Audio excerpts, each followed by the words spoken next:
والنفع والانتفاع والإفادة والاستفادة والحث على التمسك بكتاب الله وسنة رسول الله والدعاء إلى الهدى والدلالة على الخير ابتغاء وجه الله ومرضاته وقربه وثوابه سبحانه وتعالى. Alhamdulillah, kita bersyukur kehadiran Allah Subhanahu wa taala. Pada kesempatan di malam hari ini kita berkumpul kembali di dalam majlis yang insyaallah membawa keberkahan buat kita semuanya, datangkan ridha dari Allah Subhanahu wa taala. Kita bersyukur kehadiran Allah, hadirat yang dimuliakan Allah Subhanahu wa taala, bahwa pada kesempatan hari ini Allah Subhanahu wa taala menganugerahkan kepada kita nikmat sehat wal afiyah. Yang mana nikmat sehat wal afiyah adalah nikmat yang besar yang banyak orang diantaranya lalai dan tidak memahami atau melupakannya. Makanya kata Rasulullah sallallahu alaihi wasallam menyatakan khaslatan atau nikmatan maghbunun katsirun minan nas, ni'matus sihah wa ni'matul faragh. Kata Rasulullah ada dua nikmat yang mana banyak orang melalaikannya atau tidak menyadari kalau itu merupakan nikmat dari Allah Subhanahu wa taala. Itu yang pertama nikmatus sihah, nikmat diberi kesehatan oleh Allah Subhanahu wa taala, dan ni'matul faragh, nikmat waktu luang. Jadi terkadang Bapak Ibu sekalian, kita tahu nikmat sehat itu sangat berharga kalau seandainya dalam keadaan sakit. Kalau lagi sehat mah orang mungkin terasa ya normal biasa aja. Tapi giliran udah sakit baru tahu nikmatnya sehat, tahu mahalnya sehat. Sehingga lihat kalau kita perhatikan orang-orang yang di rumah sakit, hadirin, siap membayar berapapun, mengeluarkan harta yang dia miliki untuk diberi kesehatan oleh Allah Subhanahu wa taala. Untuk bisa kembali sehat, maka rela untuk mengeluarkan biaya yang banyak. Bisa ratusan juta mereka keluarkan. Kenapa? Biar sehat. Nah, makanya kalau kita alhamdulillah dikasih nikmat sehat sama Allah Subhanahu wa taala, ini nilainya hadirin kalau mau dibayar itu nggak cukup ratusan juta rupiah. Sekarang nih kita bisa kumpul kayak begini, ini miliaran rupiah pun nggak bakal bisa hadirin. Kenapa? Sehat ini mahal harganya. Makanya kalau pengen tahu kadar nikmat sehat, tanyakan kepada yang sakit, tahu baru nikmat sehat. Dan yang kedua nikmatul faragh, nikmat waktu luang.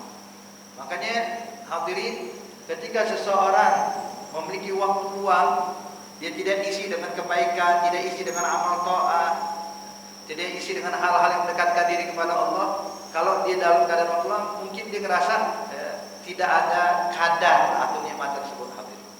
Tapi begitu datang waktunya, dalam keadaan sibuknya, dan dia menyadari bahwasanya sebentar lagi ajalnya bakal datang, maka teringatlah dia akan kebaikan-kebaikan yang dilupakan oleh dia, amal taat yang gak dikerjakan oleh dia, sehingga dia pengen kerjakan semua itu kebaikan, itu dia gak sanggup lagi hadirin.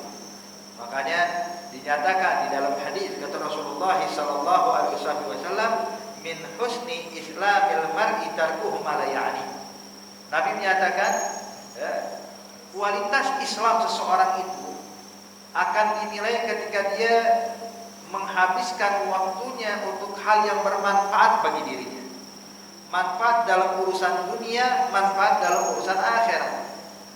Kalau seandainya hadirin dia tidak sibukkan untuk hal-hal kebaikan, tidak sibukkan dengan hal-hal yang bisa mendatangkan manfaat dalam urusan dunia atau urusan akhirat, maka yang kayak begini berarti kualitas agama Islamnya lemah.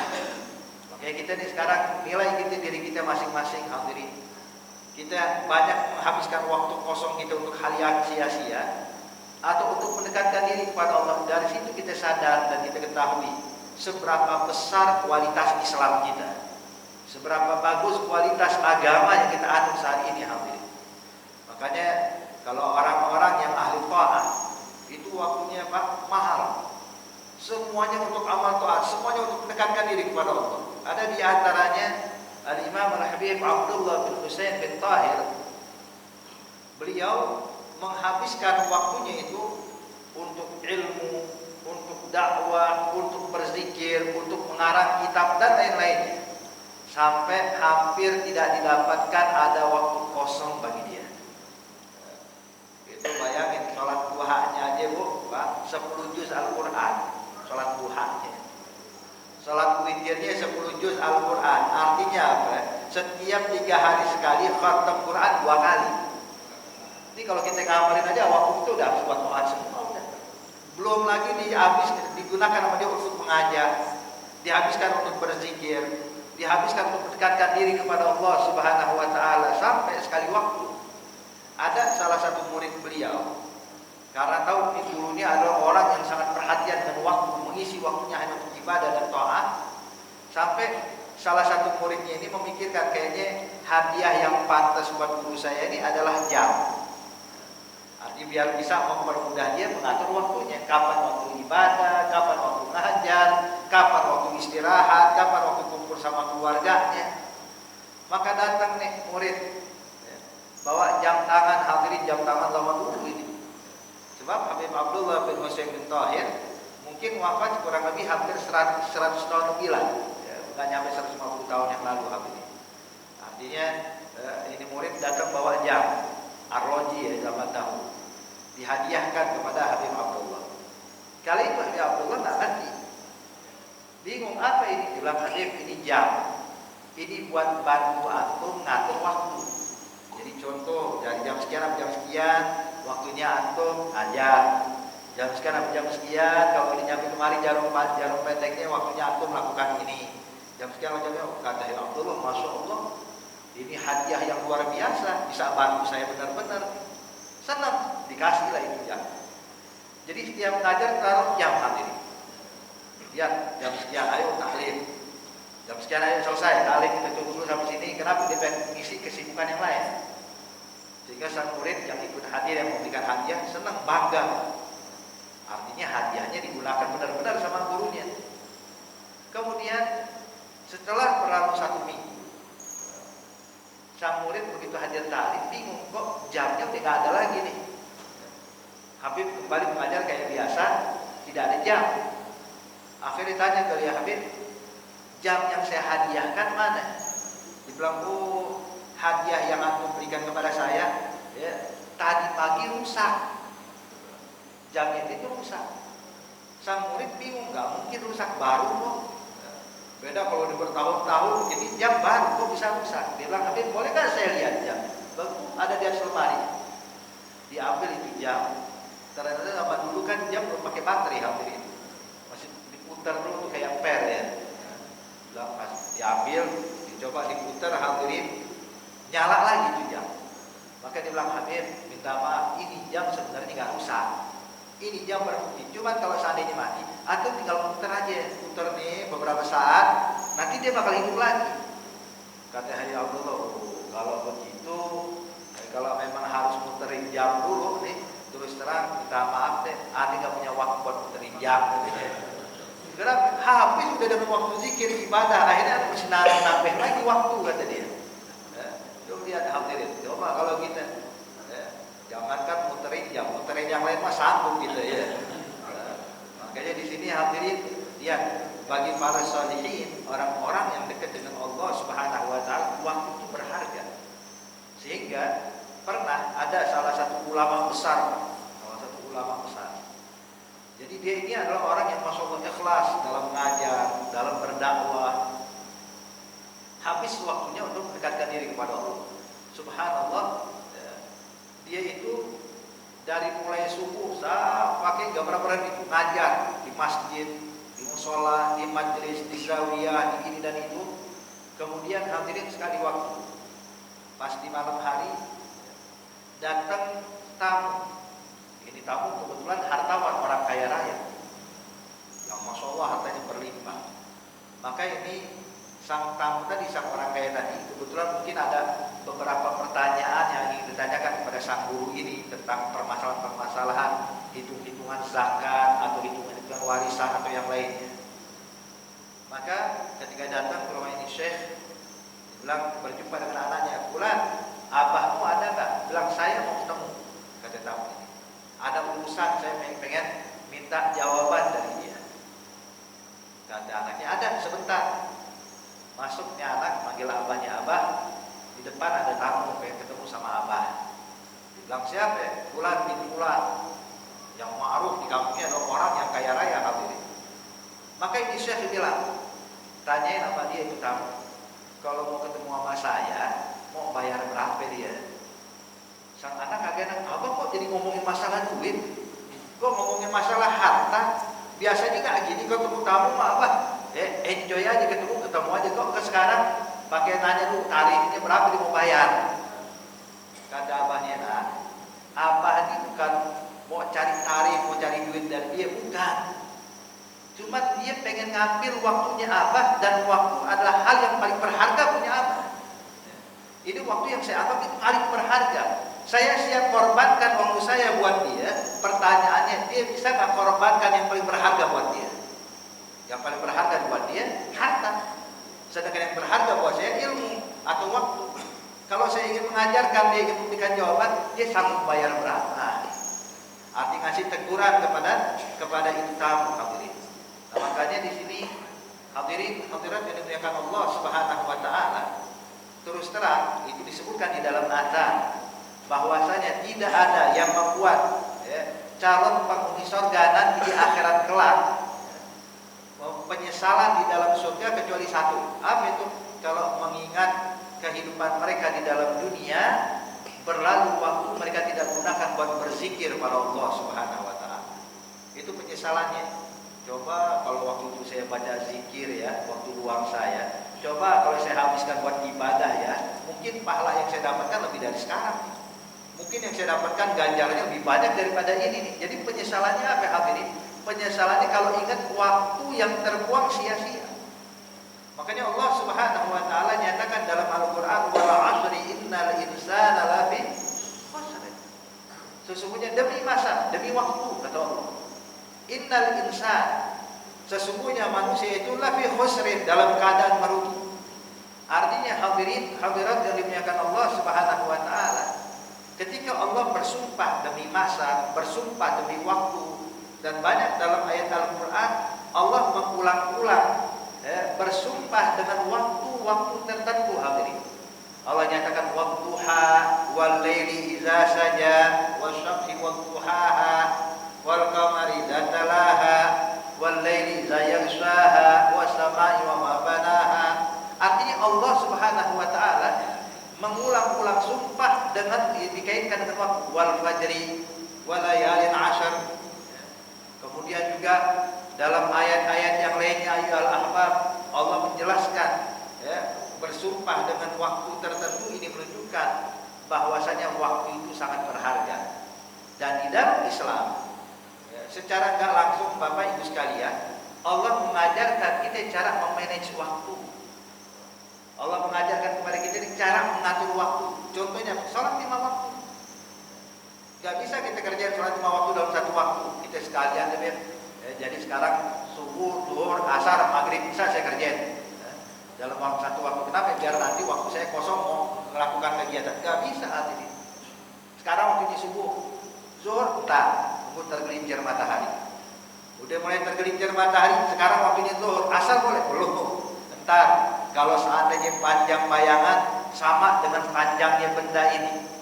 Kemudian datang waktu asar, boleh waktu sholat maghrib, dia bilang nanti. Kenapa? Tunggu tenggelam matahari dulu. Begitu sholat datang tenggelam matahari, kita sholat maghrib, kita mau langsung sholat isya, dia bilang gak bisa, tunggu sampai tenggelam mega merah. Kita sholat isya, waktu isya datang kita sholat isya, kita mau sholat subuh, bilang nanti dulu, belum waktunya. Kapan waktunya? Ntar kalau dia terbit fajar shadiq. Jadi intinya hadirin, tuh dalam sholat 5 waktu seakan-akan Allah menjelaskan pada kita pentingnya nih mengatur waktu hadirin. Bukan semaunya kita. Sebab orang yang menghabiskan waktu tanpa mengatur, tanpa ada memanage waktu hadirin, itu kebanyakan bakal terbuang sia-sia. Terbuang sia-sia. Makanya kita kalau duduk sama santri, anak pesantren hadirin, atau murid-murid itu, kalau kita perhatiin, dia nggak bisa mengatur waktunya. Contoh dia kalau waktu menghafal kayaknya sulit, belajar kayaknya sulit. Itu yang kita tanya, gimana sih keseharian ente, coba tulisin. Maka dituliskan tuh jadwal keseharian dia dari mulai bangun tidur sampai tidur lagi. Saya bilang tulis semuanya. Jam berapa ente bangun? Setelah bangun apa kegiatan ente? Tulis. Maka setelah tulis baru kita bantu dia untuk mengatur lah. Jam sekian gunain buat ini, jam sekian dikosong gunakan buat ini, jam sekian untuk ini, jam sekian waktu istirahat, jam sekian jam ini mungkin itu mau main, jam ini waktunya merojah, jam ini waktu itu menghafal. Sehingga ketika dia manage benar-benar hadirin, subhanallah, dampaknya berubah. Jadi lebih bagus. Ini anak lebih tekun, lebih memahami pelajaran dan lain-lainnya. Nah, begitu juga kita dalam kehidupan sehari-hari. Makanya kata ulama, inna barakatal awqat bi tartibil awqat. Mau keberkahan waktu, artinya waktu kita berkah, atur waktu kita. Manage waktu kita, hadirin. Makanya kalau kita udah bisa mengatur waktu sedemikian rupa, maka insya Allah waktu kita berkah. Apa maksud berkah? Bukan makin panjang. Kalau orang biasa 1 jam 60 menit, kalau berkah jadi 1 jam 70 menit gitu ya. Enggak, tetap sama 60 menit Pak. Cuman kenapa berkah? Dia bisa melakukan aktivitas lebih banyak dibandingkan orang yang tidak berkah waktunya. Jam boleh sama 1 jam 60 menit hadirin. Tapi yang waktunya berkah, itu dia bisa melakukan banyak aktivitas yang gak sanggup dilakukan oleh orang lain. Subhanallah. Contoh aja hadirin, hadirat yang dimuliakan Allah Subhanahu wa taala. Kayak kita sholat di awal waktu Bapak Ibu sekalian. Sholat di awal waktu sama sholat di pertengahan waktu, maka kita bakal merasakan dampaknya beda. Kalau sholat di awal waktu jadi berkah. Kita sholat zuhur nih, begitu azan zuhur, kemudian kita datang ke masjid, sholat zuhur berjamaah, lepas sholat zuhur tuh sampai nanti waktu azan tuh banyak aktivitas yang bisa kita kerjakan, subhanallah. Tapi coba kalau kita sholatnya jam 2 siang, walaupun kita udah mencuri start untuk melakukan aktivitas, begitu azan zuhur kita nggak sholat, kita melakukan aktivitas kita, rutinnya kita. Nanti jam 2 sholat, pas jam 2 nanti baru kita lanjutin lagi. Itu rasanya beda, bakal kita rasakan yang di awal waktu lebih berkah dibandingkan orang yang sholat di pertengahan waktu. Subhanallah. Lihat Allah cara mengaturnya sedemikian rupa hadirin. Makanya sebagaimana yang Allah buktikan, dan ini hal yang mudah bagi Allah, bukan hal yang sulit bagi Allah Subhanahu wa taala. Waktu boleh sama, tapi melakukan aktivitas banyak dalam waktu yang singkat mungkin aja bagi Allah Subhanahu wa taala. Sebagaimana perjalanan Nabi Muhammad sallallahu alaihi wasallam waktu melakukan Isra wal Mi'raj. Coba bayangin hadirin. Kita kalau baca sejarah Isra wal Mi'raj, itu haji benar-benar semua ya, kumpulkan semua referensi tentang Isra wal Mi'raj, kumpulkan semua dalil tentang Isra wal Mi'raj, baik itu hadis, baik itu dari ayat suci Al-Qur'an, cerita Isra Mi'raj dari berbagai macam kitab. Itu kalau kita mau baca, kalau kita satukan, kita baca itu sejam gak kelar, 2 jam gak kelar, panjang cerita. Makanya kita kalau hadir acara Isra wal Mi'raj, Bapak Ibu sekalian, sering mendengar penceramah itu cerita tentang Isra Mi'raj, kadang sejam 2 jam gak kelar. Itu baru sebagian, baru ngisahin kejadian ini doang. Atau kita baca kitab, baca cerita Isra Mi'raj itu urut dari mulai Nabi Muhammad, artinya di Masjidil Haram menuju ke Masjidil Aqsa, untuk perjalanan berapa banyak tempat perhentian Rasulullah. Kalau kita cuma ceritakan Nabi Muhammad waktu jalan Isra Mi'raj dikirimkan buruk. Waktu naik buruk itu nggak langsung ke Baitul Maqdis Pak, tapi berhenti di beberapa tempat. Dalam riwayat kata malaikat Jibril, dalam hadis katanya, "Qala ya Rasulullah anzil hahuna wa salli rak'atain." Nabi turun di sini salat 2 rakaat. Nabi melihat tempat yang banyak dipenuhi oleh pohon kurma. Nabi sholat. Pertanyaan saya, Nabi kalau sholat itu berapa menit? Sholat 2 rakaat. 3 menit, 5 menit sholatnya Rasulullah, 2 rakaatnya Nabi Pak. Bukan kayak 2 rakaatnya kita. Kalau 2 rakaat kita mah ekspres semuanya ya. Mungkin kalau kereta bus kita nih. Tapi Rasulullah lihat dengan khusyuknya sholat 2 rakaat hadirin. Disaksikan oleh malaikat Jibril. Selepas salam, Nabi nanya, ya Jibril, tempat apa ini? Dia bilang, ini adalah Mahjarab, ini kota Madinah yang aku bakal hijrah kemarin. Jalan lagi, sampai satu tempat suruh berhenti lagi Nabi, sholat lagi 2 rakaat. Artinya Nabi Pak, untuk Isra doang belum Mi'raj. Untuk sampai ke Baitul Maqdis aja, itu perjalanan tuh Nabi berhenti di beberapa tempat untuk melakukan sholat 2 rakaat, sholat 2 rakaat, sholat 2 rakaat, sholat 2 rakaat. Artinya kalau kita benar-benar nih ikutin sesuai yang apa yang terjadi di alam Rasulullah, semalam agak kelar. Secara logika, 1 malam itu mustahil untuk dikerjakan. Tapi subhanallah hadirin, bagi Allah nggak ada yang sulit. Bagi Allah itu semuanya mudah. Jadi kalau Allah sudah memberikan keberkahan, waktu yang singkat jadi panjang habis. Jadi seakan-akan bisa melakukan banyak aktivitas. Makanya Allah nyatakan di dalam Al-Quran, Subhanalladzi asra bi 'abdihi lailan. Di sini lihat, perhatikan firman Allah, Bapak Ibu sekalian. Allah menggunakan kalimat lailan ini dengan isim nakirah. Lailan ada tanwinnya. Tidak diawali dengan alif lam. Ini menunjukkan artinya bukan semalam dari mulai maghrib sampai subuh, enggak. Tapi lailan artinya sebahagian malam. Sebahagian malam, kalau kita bilang malam itu dihitung dari maghrib sampai subuh, taruh kurang lebih sekitar 10 jam. 10 jam, malam itu waktunya kurang lebih 10 jam. Nabi Allah nyatakan lailan, sebahagian malam. Sebahagian malam, 1 jam, sebahagian malam. 2 jam, sebahagian malam. 9 jam, sebahagian malam. Dan cuma kata ulama bahwa Nabi Muhammad melakukan perjalanan Isra Mi'raj itu bukan 1 jam, bukan 2 jam, tapi lebih singkat dari itu. Lebih singkat dari itu. Nah, ini tidak ada yang mustahil bagi Allah Subhanahu wa Ta'ala. Makanya di sini kalau kita bisa memanage waktu kita, maka baru kita bakal merasakan berkahnya waktu. Dan juga hadirat yang dimuliakan Allah Subhanahu wa Ta'ala, kalau kita sudah memanage waktu kita dan kita isi itu waktu faragh, waktu kosong kita untuk hal yang baik, untuk hal taat, untuk berzikir pada Allah Subhanahu wa Ta'ala, subhanallah, ya, kita bakal mendapatkan banyak hal.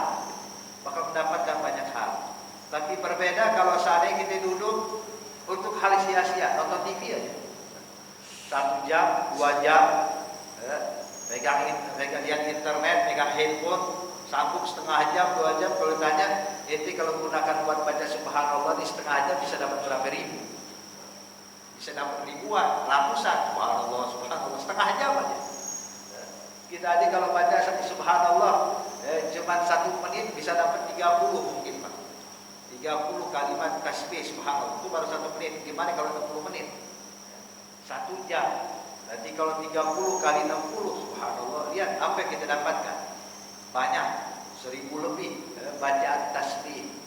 Makanya hadirin, ketika kita menghabiskan waktu yang sia-sia, menunjukkan lemahnya kualitas Islam kita. Makanya dahulu pernah ada satu orang hadirin minas salihin, itu Al-Imam Syekh Hamid bin Omar bin Hamid, ulama besar di negeri Hadramaut sana. Itu beliau memang enggak menghabiskan waktunya untuk hal yang sia-sia. Semuanya bermanfaat. Semua dihabiskan buat yang bermanfaat. Dan dia ini imam masjid. Dan masjid hadirin jadi terkenal gara-gara dia imamnya. Karena saking khusyuk sholatnya dia, sampai orang-orang tuh berebutan untuk bisa sholat bermakmum kepada beliau. Kan biasanya namanya imam masjid, Pak, terkenal gara-gara masjidnya ya. Kalau masjidnya besar, masjid nasional, mungkin orang se-Indonesia kenal. Seperti Imam Masjid Istiqlal dikenal. Kita semua melihat, menyaksikan, mengenalnya hadirin. Kenapa? Imam Masjid Istiqlal. Yang kenal orang Indonesia. Tapi coba kalau seandainya imam masjid ini nih, yang kenal cuma warga sini aja. Tanya RW sebelah atau kelurahan sebelah, nggak tahu Pak siapa imam masjid sini. Iya kan? Artinya seorang imam itu terkenal tergantung masjidnya. Imam Masjid Istiqlal yang kenal orang Indonesia. Imam Masjidil Haram Mekah yang kenal orang sedunia, kenal sama beliau. Jadi terkenal sebab masjid. Coba contoh Pak, kalau Imam Sudes gak pernah jadi Imam Masjidil Haram, cuma Imam Masjid sini, gak bakal dikenal orang. Mau bacaannya indah, mau bacaannya bagus, cuma lihat masjidnya masjid mana dia jadi imam. Itu contoh hadirin, imam yang berada di Masjid Kiblaten aja. Kalau Bapak dan Ibu pernah pergi haji atau pernah masuk Masjid Kiblaten, coba ada yang kenal gak Imam Masjid Kiblaten? Gak ada yang kenal, iya kan? Padahal bacaannya bagus, Pak. Gak kalah dengan Imam Sudes atau imam yang lainnya hadirin. Bacaannya indah, ya. Cuma karena masjidnya bukan Masjidil Haram, yang kenal hanya ruang lingkup mereka itu aja tuh. Nah, makanya hadirin, setiap imam itu terkenal gara-gara masjidnya. Tapi beda dengan Hamid bin Umar bin Hamid. Masjid jadi terkenal sebab dia imamnya. Dia kalau pergi kemana ke satu tempat, duduk 1 minggu di satu tempat, diminta untuk jadi imam tuh masjid penuh. Kenapa? Sebab imamnya Hamid bin Umar bin Hamid. Jadi terkenal, masya Allah itu berkah. Itu masjid kan itu udah berkah. Cuman begitu sang imam ini masuk, wah jadi terkenal. Subhanallah. Nah ini Hamid bin Umar, hadirin, hadirat yang dimuliakan Allah. Pernah beliau ketika sedang sholat, memimpin sholat berjamaah, sholat zuhur. Ketika sedang sholat, ternyata di luar masjid ada kericuhan, ada kerusuhan. Kita tahu yang namanya lagi kerusuhan, rame orang teriak-teriak, angkat suara ya. Walhasil mengganggu kekhusyuan orang yang sholat. Sampai sebagian orang ini ketika lagi sholat penasaran. Biasa pasti ada di antara kita juga kayak gitu ya, penasaran. Ada apa sih rame-rame ini lagi sholat nih. Jadi udah pas nentar, lepas salam saya mau keluar masjid, mau tahu ada apa nih kejadian. Subhanallah, begitu kelar sholatnya Hamid bin Umar, ada beberapa makmum bangun langsung menuju keluar masjid. Pas buka pintu masjid kaget hadirin. Kenapa? Ternyata di depan pintu masjid tergeletak satu orang yang sudah meninggal korban kerusuhan. Tepat di depan pintu masjid. Kira-kira makin heboh kan? Makin heboh. Innalillah. Mulai yang lihat teriak, innalillah wa inna ilaihi raji'un. Sampai mulai berbicara, ada apa terjadi semuanya nih. Sehingga memancing jamaah yang lain untuk keluar. Maka satu demi satu hadirin jamaah ya, bangun keluar nengok, makin rame lagi. Sehingga mulai nih orang meninggal dikerubungin, ditontonin sama orang banyak. Semua saling ngobrol. Apa yang terjadi? Dia mana ada yang tahu, orang sholat semua di masjid ya. Cuma tanya kenapa ini, siapa ini, dari mana asalnya, kok bisa kejadian kayak begini? Memang kerusuhan apa sih sebabnya? Jadi setiap orang cuma ngasih komentar satu dengan yang lainnya. Imam Hamid bin Umar tak berubah. Dia tetap dengan zikirnya, tetap dengan doanya, tetap dengan sholat sunnahnya, ba'diyahnya.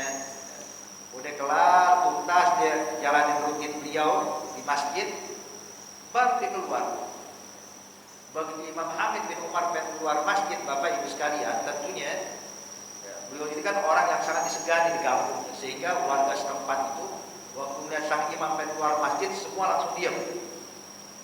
Melihat nih sang ulama keluar dari masjid dan mereka langsung buka jalan mengarahkan biar Hamid bin Umar bisa lihat itu orang meninggal tadi itu.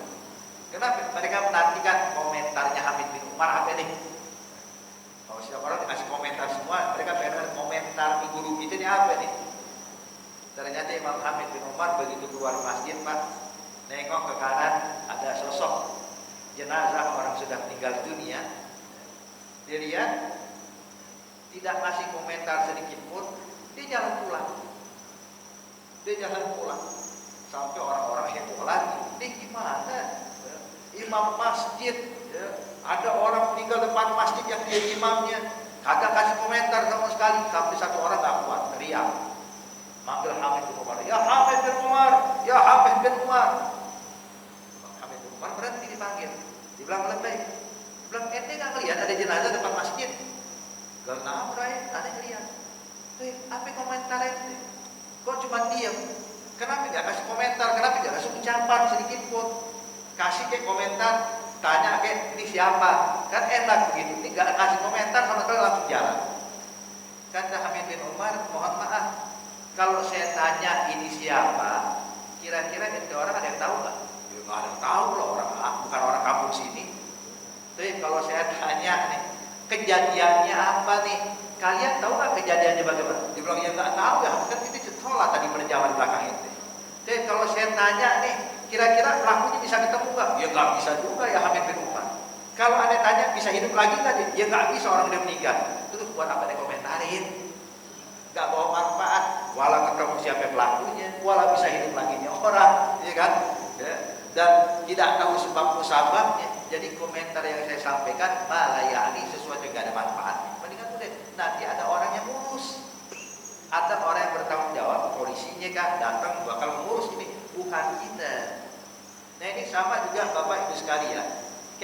sekarang nih kadang kita dapatkan kalau lagi kumpul, lagi ronda atau lagi duduk bareng di rumah bapak, mulai ngebahas tentang masalah politik, ngebahas tentang masalah ekonomi, semuanya jadi pakar, ya. Semua jadi pakar politik, jadi pakar ekonomi, semuanya dibahas. Pertanyaan bahwa perubahan dalam politik kita. Apa kita naik ini harga barang naik itu mestinya begini, mestinya begitu. Kita duduk bareng nih, setengah jam, 1 jam, 2 jam kita membahas tentang harga naik, hadirin harga barang naik. Kira-kira dengan obrolan kita ini harga barang jadi turun nggak? Terus apa yang kita bahas? Maka di sini hadirin, hadirat yang dimuliakan Allah Subhanahu wa taala, kualitas Islam seseorang itu dinilai seberapa besar dia menghabiskan waktu yang mendekatkan diri kepada Allah Subhanahu wa taala. Makanya ulama-ulama kita mereka mengajarkan kepada kita semua, waktu itu sangat besar nilainya. Sampai di antara mereka hadirin itu kalau terlambat bangun malam, terlambat mereka bangun malam bukan kesiangan kayak kita ya. Kalau kita terlambat bangun malam kesiangan. Jam 7 baru bangun itu terlambatnya kita tuh. Jam 6 baru bangun terlambatnya kita. Kalau mereka terlambatnya gimana? Kalau bangun 1 jam sebelum subuh terlambat. Mestinya subuh contoh jam 4, mesti mereka udah bangun jam 3. Jadi sebelum jam 3 udah bangun. Kalau misalnya jam 3 lewat baru bangun, mereka udah bingung.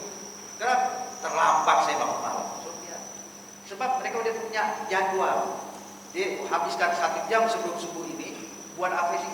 Buat baca Quran 1 juz, buat sholat witir sekian rakaat, buat membaca zikir ini sekian banyak. Jadi mereka udah ngatur tuh. Jadi kalau seandainya bangunnya telat, masih 1 jam cuma dapat 45 menit, maka ada beberapa amalan yang harus dikurangi sama dia. Maka mereka merasa banyak yang kita tinggalkan ini. Makanya hadirin, ini model kayak begini nih kita. Waktu kita coba kita manage benar-benar. Sebelum subuh kita bangun, alhamdulillah mungkin kita diberi kesempatan oleh Allah bisa tahajud. Cuma coba tahajud kita mau kita habiskan buat apa? Apa yang bakal kita baca? Atur hadirin. Jangan kalau tadi nggak teratur, itu namanya hadirin. Kadang kita membaca Quran, kadang kita mau baca zikir aja, kadang kita mau sholat aja. Itu nanti bakal datang waktunya kita bakal bingung. Bingung. Dan ketika kita tidak atur hadirin, sehingga kita bangun telat nih, kita merasa enteng aja. Yang penting kan belum subuh, masih cukuplah sholat 2 rakaat. Masih cukuplah baca Quran setengah juz. Kenapa? Sebab kita nggak mengatur. Tapi coba kalau diatur, 1/2 jam sebelum subuh, apa yang bakal saya lakukan? Saya bakal baca Quran sekian lembar, saya bakal sholat sekian rakaat, saya bakal baca wirid ini dan itu. Kelas. Itu kita istiqomahkan. Kalau memang bisa bangun sebelumnya, alhamdulillah bisa tambahin lagi. Mungkin tambahan dari zikirnya, mungkin tambahan dari bacaan Qur'annya, mungkin tambahan daripada sholatnya, ada. Tapi kalau seandainya kurang, maka berkurang. Nah, makanya oleh karena itu hadirin, pernah ada satu ulama besar di Indonesia ini, di Indonesia, dia bangun itu seperti Al-Habib Umar bin Muhammad bin Hud Al-Attas, hadirin, dikenalnya Habib Umar Cipayung. Mungkin kalau antum bisa lihat di internet Habib Umar Cipayung ini hadirin, beliau ini Pak, rumahnya itu tiap subuh sholat subuh berjamaah di rumahnya. Jadi dia punya majelis. Setiap subuh tuh orang datang dari mana-mana untuk sholat subuh berjamaah sama beliau. Itu datang 1/2 jam sebelum subuh, ngapain? Baca wirid bareng-bareng. Sama-sama baca zikir, baca tahlil, baca la ilaha illallah, baca istighfar, baca ini dan itu. Itu 1/2 jam sebelum subuh tuh masjidnya atau musholanya sudah penuh. Sudah penuh hadirin. Setiap 1/2 jam sebelum subuh. Itu biasa orang habis itu sholat subuh berjamaah. Habis sholat subuh berjamaah, mereka baca wiridul latif, baca wirid lagi. Selepas sholat sudah baca wirid sampai isra. Tiap hari. Ya, tiap hari. Itu rumahnya udah kayak masjid hadirin. Orang dari mana-mana datang untuk sholat. Nah beliau ini orang-orang datang 1/2 jam sebelum subuh. Dia biasanya bangun itu 1 jam lebih sebelum subuh. Padahal sekali waktu bangun kurang lebih 1/2 jam lebih lah, masih subuh masih lama. Cuma nggak seperti rutinnya beliau. Begitu bangun dia nangis hadirin. Menangis sampai anak-anaknya datang ke kamar bingung. Abah kenapa Bang? Ada yang meninggal? Abah nangis dikit, siapa yang meninggal Pak? Ada apa ya Abah? Abah sakit atau bagaimana? Kenapa? Abah telat umurnya Lah masih setengah jam lebih Pak. Iya biasa Pak 1 jam sebelumnya. Lebih ya. Karena tadi saya bilang hadirin, mereka udah memanage waktunya sehingga teratur benar-benar. Nah ini kalau kita bisa lakukan itu hadirin subhanallah, banyak hal yang bisa kita lakukan. Makanya Allah Subhanahu wa taala tadi kita sampaikan kepada antum sekalian menyatakan bahwa waktu itu sangat berharga hingga Allah nyatakan wal asri innal insana lafi khusr. Sungguh manusia itu dalam keadaan merugi. Kecuali siapa? 4 golongan kata Allah. Illal ladzina amanu wa 'amilus shalihat wa tawassaw bil haqqi wa tawassaw bis sabr. Itu orang yang beriman. Yang kedua, orang yang beramal taat, yang menghabiskan waktunya untuk ibadah taat kepada Allah Subhanahu wa taala, melakukan aktivitas ketaatan dan lain-lainnya. Kemudian wa tawassaw bil haqq, saling berwasiat, saling menasihati satu dengan yang lainnya untuk kebenaran. Wa tawassaw bis sabr, dan saling berwasiat untuk kesabaran. Maka dengan 4 hal ini orang tersebut terselamatkan dari sifat kerugian. Maka oleh karena itu hadirat yang dimuliakan Allah Subhanahu wa taala, kembali kita ingatkan bahwa ada 2 nikmat yang banyak orang lalai darinya, nikmat sehat dan nikmat al-faragh. Alhamdulillah Bapak Ibu sekalian, kita tidak disuruh oleh Allah Subhanahu wa taala untuk mengingat dan menghitung nikmat yang Allah berikan. Lah, tapi kita cuma disuruh oleh Allah mensyukuri nikmat yang diberikan Allah. Satu lagi hadirin yang perlu kita ingatkan kepada antum sekalian dan juga kepada diri saya, nikmat dari Allah ini Bapak Ibu sekalian adalah sarana, wasilah agar kita bisa mendekatkan diri kita kepada Allah Subhanahu wa taala. Sebab kalau tanpa nikmat Pak, kita nggak bakal bisa kumpul seperti ini. Contoh aja, ya, ini saya yakin yang hadir semuanya sehat. Kalau kita sakit nggak bakal bisa duduk kemarin. Ya. Uzur, artinya apa? Kita bisa kumpul kayak begini karena Allah kasih kita nikmat. Makanya itu hadirin, nikmat itu adalah sarana biar kita bisa makin dekat sama Allah. Bukan untuk kita hanya menghabiskan waktu untuk hal yang sia-sia, tapi jadikan nikmat yang Allah berikan ini untuk mendekatkan diri kepada Allah. Nikmat sehat, nikmat waktu luang, gunakan untuk selalu mendekatkan diri kita kepada Allah Subhanahu wa taala. Insyaallah Allah tambahkan nikmat yang Allah berikan kepada kita, dikasih tambah sehat, tambah punya waktu luang, dikasih keberkahan oleh Allah dalam waktu kita, keberkahan dalam kehidupan kita.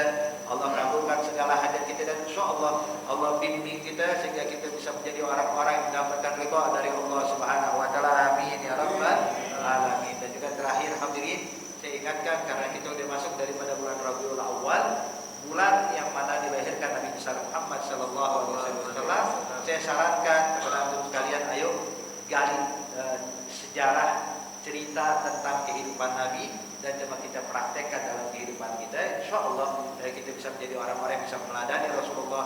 Amin ya rabbal alamin bi rahmatika ya arhamar rahimin.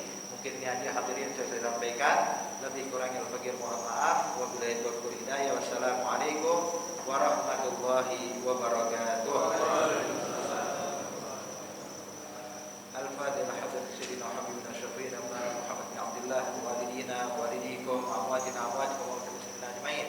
Allah Ta'ala yaghfirhum yarhamhum tadashshur rahmatuhu farij al muslimin. يختم لنا ولكم بالحسنى وهو راض عنا في خير ولطف وعافية وإلى حضرة النبي محمد صلى الله عليه وسلم. الفاتحة.